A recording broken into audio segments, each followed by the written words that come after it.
Hello everyone, Earl Henderson, Primordial Defense. Thank you for watching. I have another Monday quarterback video for you.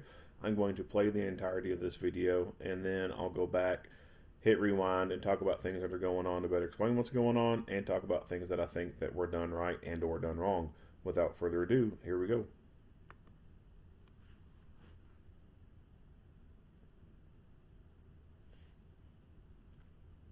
Hello, I'm Captain Stacy Spell, Commanding Officer of Media Relations Division of the Los Angeles Police Department. This critical incident community briefing is intended to provide you with information about an officer-involved shooting that occurred in West Valley Division in the city of Los Angeles on December 24, 2021 at around 10:38 a.m. You're about to see relevant video footage and learn about other evidence and police procedures related to the case, so you can have a better understanding of what occurred based on what we know right now.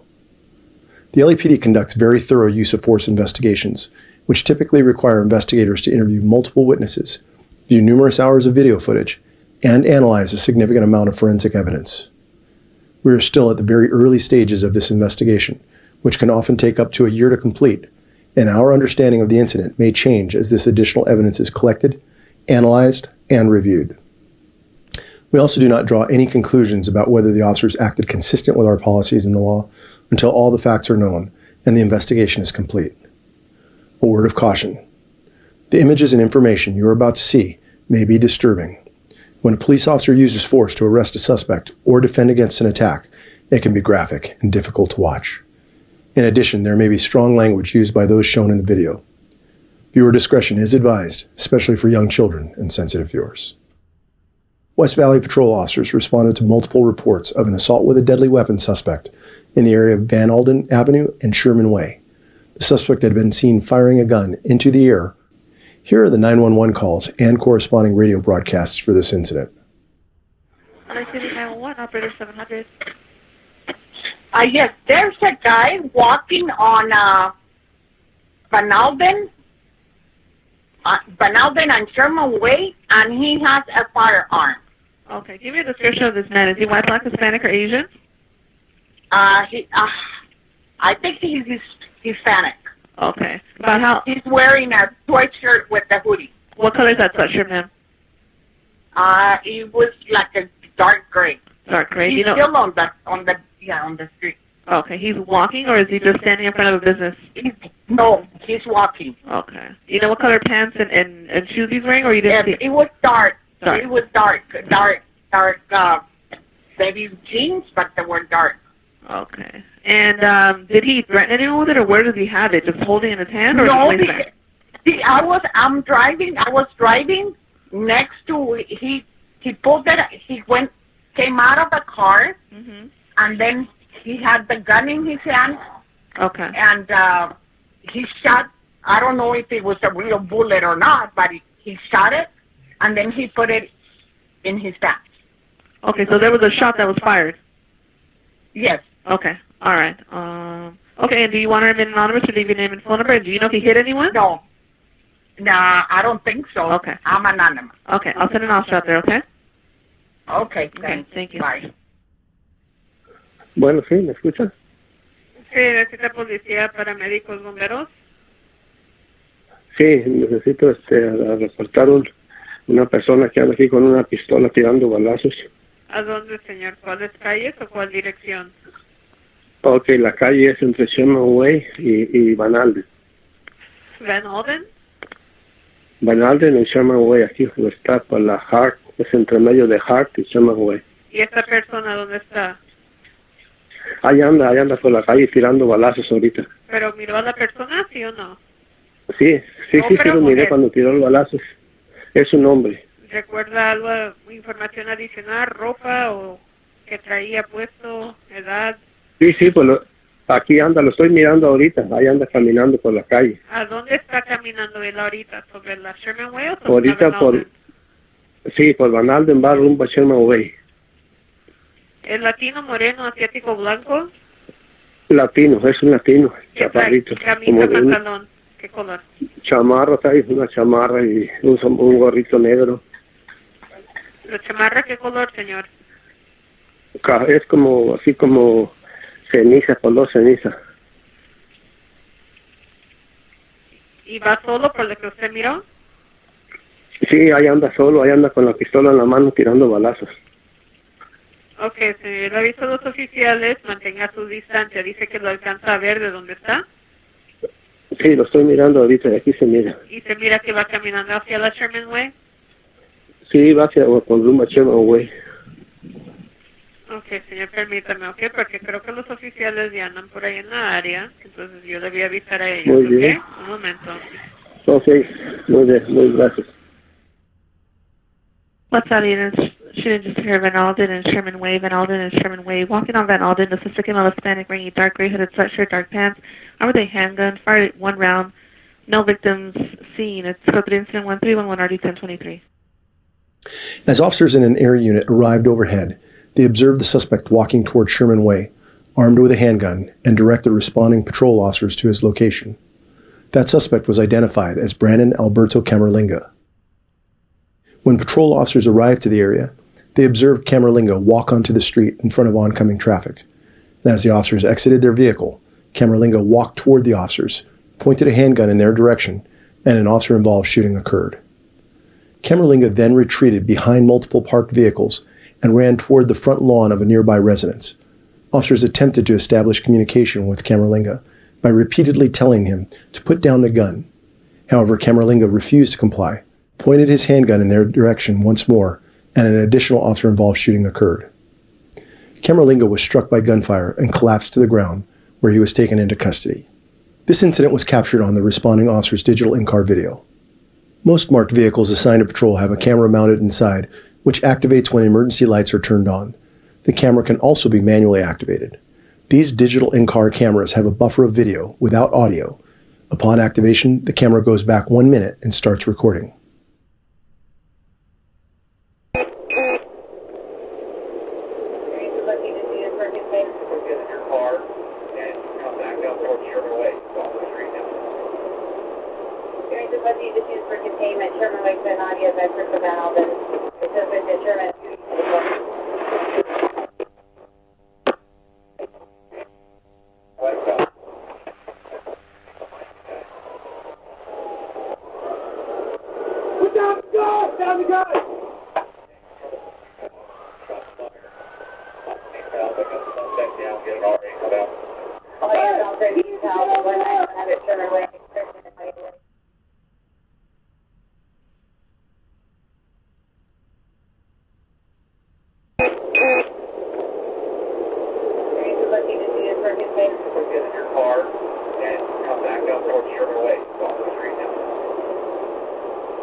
This incident was also captured on the officer's body-worn video. Body-worn video cameras are used by most officers assigned to field duties. They are worn at chest level and capture a general perspective within line of sight from that angle. The angle of the camera prohibits viewers from seeing everything the officer saw and experienced. Upon activation, both audio and video will turn on. However, body-worn video cameras have a buffer of video without audio from the previous 2 minutes prior to activation. This feature is designed to capture incidents that occur suddenly, where an officer doesn't immediately activate the camera. Here's body-worn video from the officers involved in this incident.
Down, the gun is about 10 yards away from him right now. 10 yards away from him.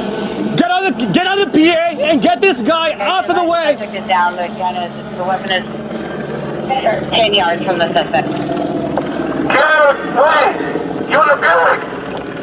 Hey, can you get this guy? Get this guy to turn? Voice it. Just voice it. Stay there, but just voice it.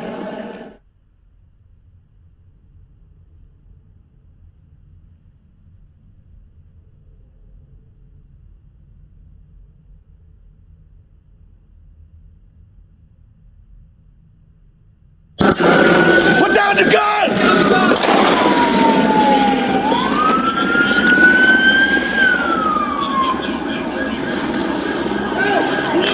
Get out! He's down!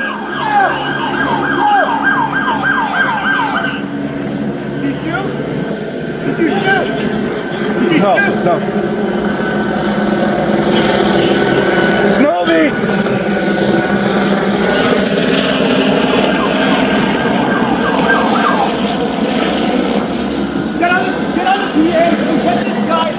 Suspect is down. The weapon is 10 yards from the suspect. Get out of the way!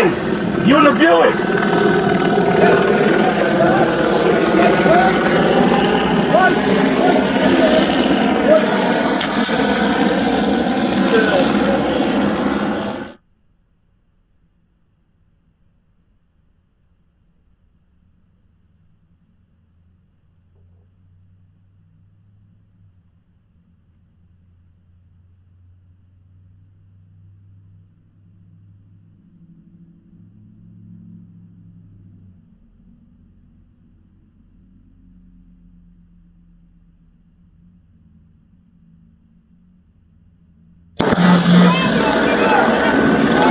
Was that the suspect there? 10L20, do you have eyes on the suspect there? Hey guys, he's moving around a little bit. He's going to be moving towards that firearm still. You guys want to make your approach? He does not have a gun in his hand right now. Where's the gun? 10L20 to airship, where is the weapon and where's the suspect exactly? Hey, the suspect is on the sidewalk. I have officers that are pointing their guns at him. The gun is Okay, we're going to approach with this team right here. Come here, hustle up. Okay. You got to do it now. 10L20, Roger. I've got this team. I'm approaching. All other officers on the perimeter. I'm bringing a team up to approach. Approach now! Now! Move! Get up and take him into custody now! Take him into custody now! 1020 is taking a team in for approaching.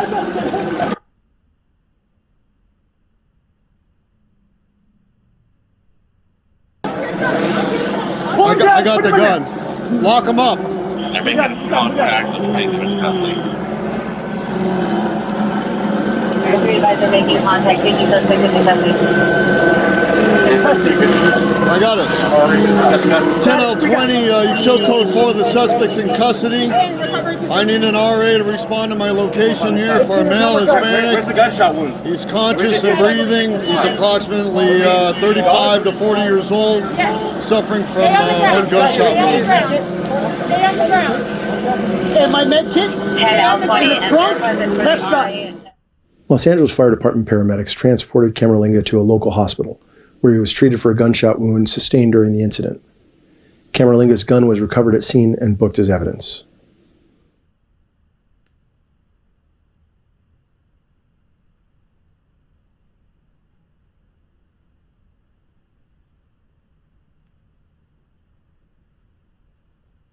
Brandon Alberto Camorlinga is a 26-year-old resident of Los Angeles. In the next several months, the LAPD will continue to investigate and analyze this incident. We will continue interviewing any new witnesses that may come forward and complete any forensic tests. After the investigation is complete, our Critical Incident Review Division will forward their findings to the Chief of Police, who will make his recommendation to the Civilian Board of Police Commissioners. The board will evaluate the evidence to determine whether the officer's tactics, drawing, and exhibiting a weapon and use of deadly force in this instance met the high standards expected of all LAPD officers. If you would like more information on how the LAPD investigates all serious uses of force, visit lapdonline.org, where you can also find the LAPD's use of force policy and procedures. Thank you for taking the time to view this critical incident community briefing.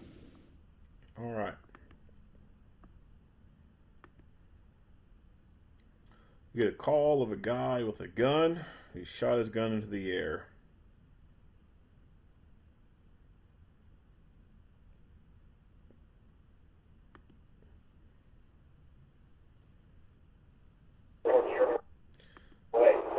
So this camera, this in-car camera, man, they must have taken this thing out of an old car from the freaking late 90s, early 2000s or something and kept it, because this looks like shit.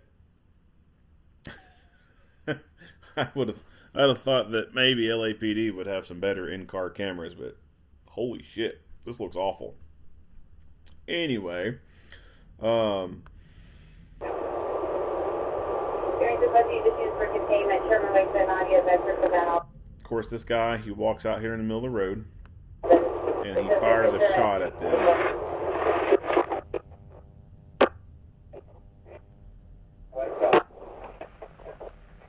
And then this person right here decides to try and parallel park right here in the middle of a gunfight.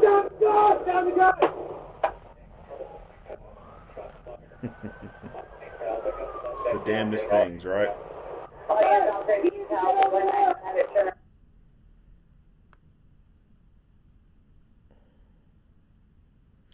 So, of course, we see better footage out of the body camera here. Now, the driver, interestingly enough, is driving around. He's got gloves on both hands.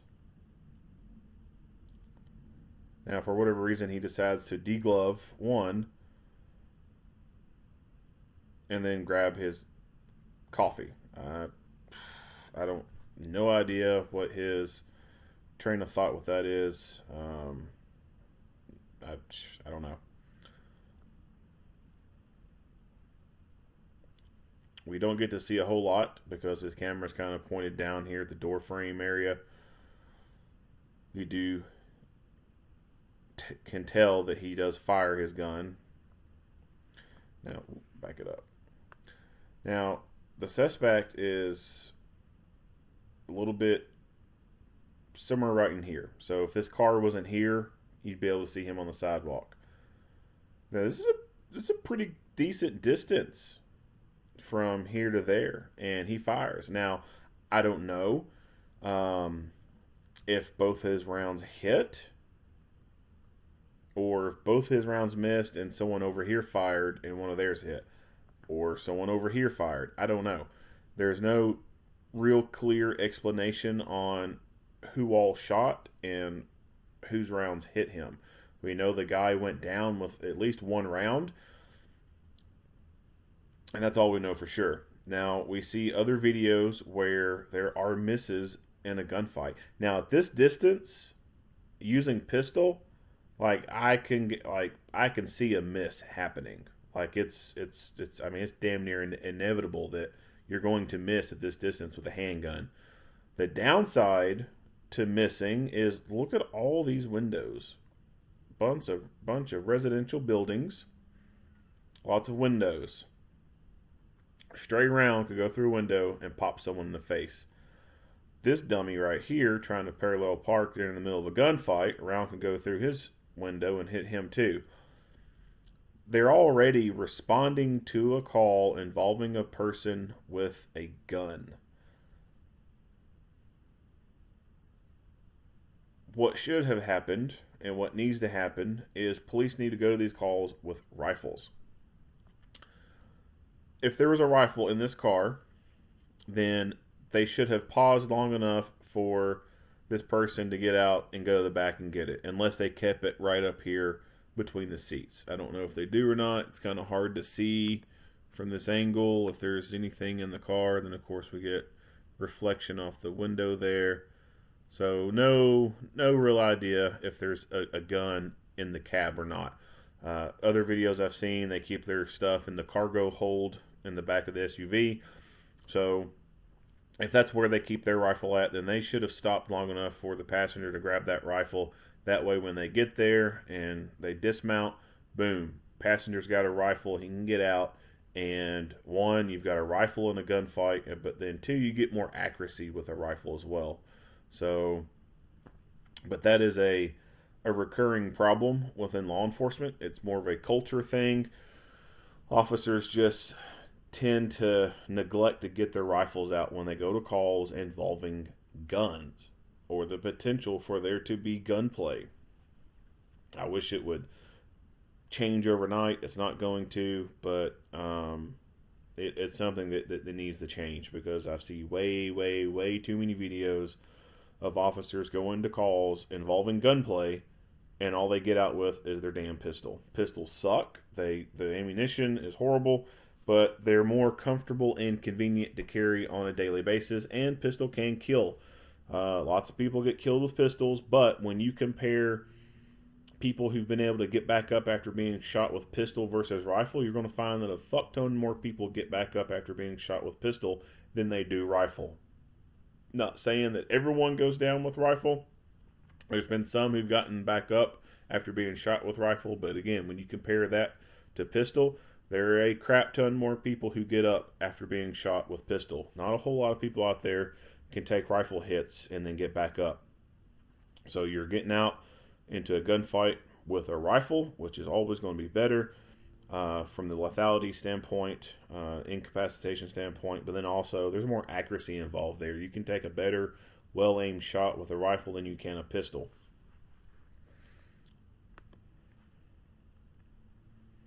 And get this. And he is making these shots with, these aren't factory Glock sights, but he's making he's making these shots with regular iron sights. He don't have a red dot on there. Get up.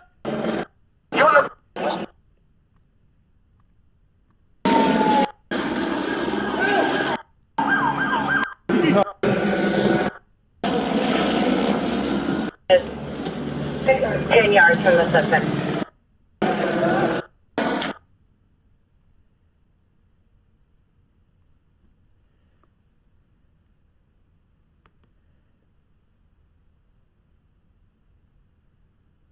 He almost looks like the dude off Star Trek Voyager. Here we go again. Classic LAPD radio without a lapel mic on it. That shit just really gets on my nerves. 10L20, do you have eyes on the suspect? Hey guys, he's moving around a little bit. He's going to be speaking. So one thing that's cool for them is they have a helicopter, and not everywhere gets to have a helicopter. They have that added benefit of someone being able to fly around and look directly down and see exactly what's going on, because in an urban area you have a lot of obstructions. You got vehicles in the way, you got big utility boxes in the way, you got culverts in the way, trees, bushes, like all kinds of shit in the way that would block your view. Helicopters able to look straight down and see exactly what's going on. That's pretty nice. Our area doesn't have a helicopter, so the only helicopters that fly in this area are rotary wing ambulances. But for agencies that get to have a helicopter, they have a pretty cool, unique advantage that a lot of people don't have. And they're pretty lucky to be able to have that.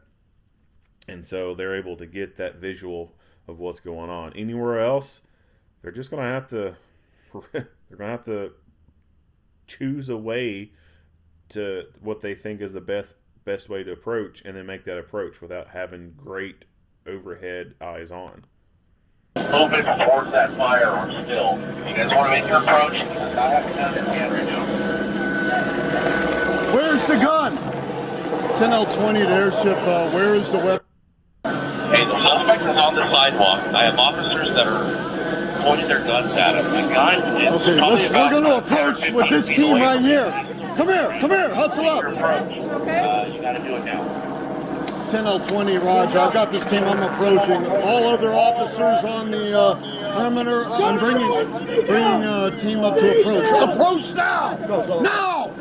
Move! Get up and take him into custody now! Take him into custody now! 20 is taking a team in for approaching.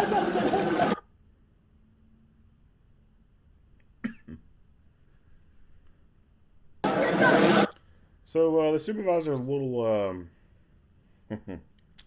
little aggressive, I guess you could say. You know, pushing up on the officer's back, yelling at him, "Go, go!"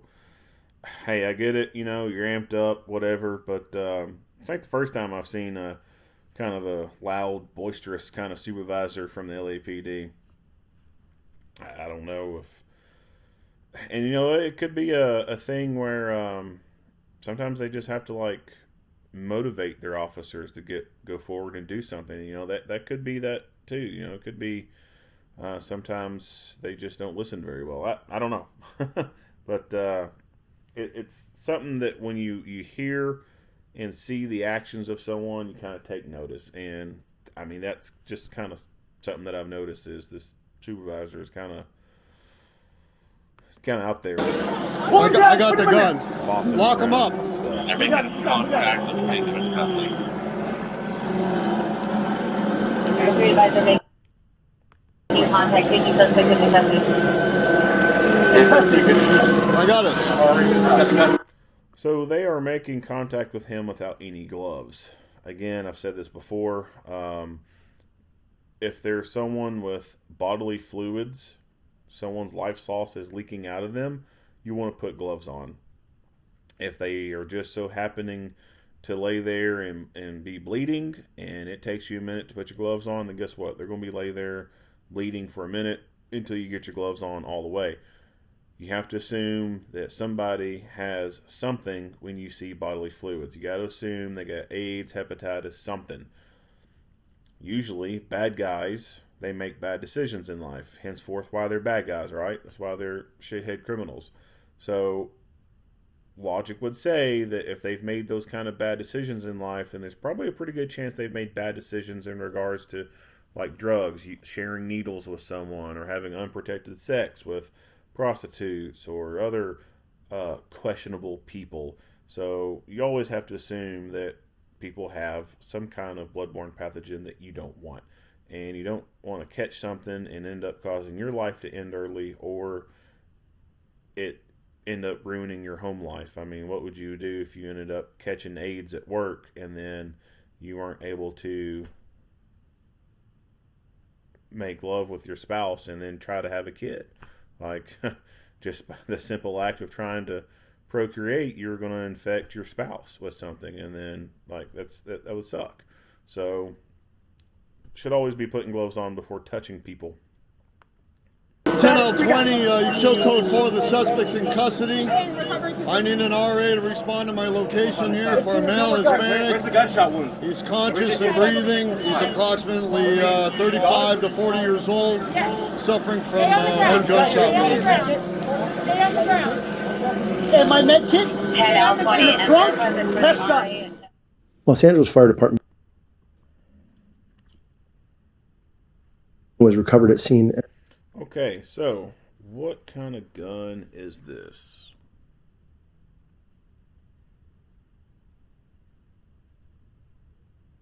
I'm not really sure what this is. At first glance, it almost looked like maybe an HK, but I don't know if that's what that is or not.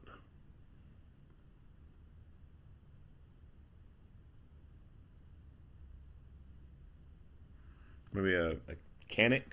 I don't know. I can't tell what it is. It's obviously not an old El Cheapo High Point or anything. It looks like it's maybe something of better quality. Has some pretty aggressive gripping right there. Probably stolen. I'd say most likely stolen.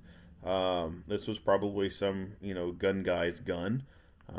That they probably left in their car that was in a middle console that doesn't lock, or they left it in their glove box, it didn't lock the glove box, or stuffed it up under the seat, and then some shithead broke in the car and stole it. It's also possible it got stolen out of a house, but a lot of the guns end up getting stolen out of cars. That's how a lot of guns make it to the streets. A bunch of little hoodlums go around, car hopping. They go check door handles on cars to see if they're unlocked or not. And if it's unlocked, boom, they go in and rummage around. And surprisingly, that's how a lot of guns end up getting on the streets, is some careless asshole leaving their gun in their car unsecured and then not even locking the damn car. So I would say that's probably where this gun came from. A law-abiding citizen bought it, put it in their car. Either they forgot to lock their car, or their car was forcibly broken into, one of the two. And it was most likely sitting in a middle console or the glove box, neither of which were locked. I would most likely say that's the most likely thing. And why are people leaving their guns in their cars? Because of stupid bullshit anti-gun policies and rules in place. If we would remove those stupid rules and laws, then people wouldn't be leaving their guns in their cars, and then we'd have a lot less guns on the streets.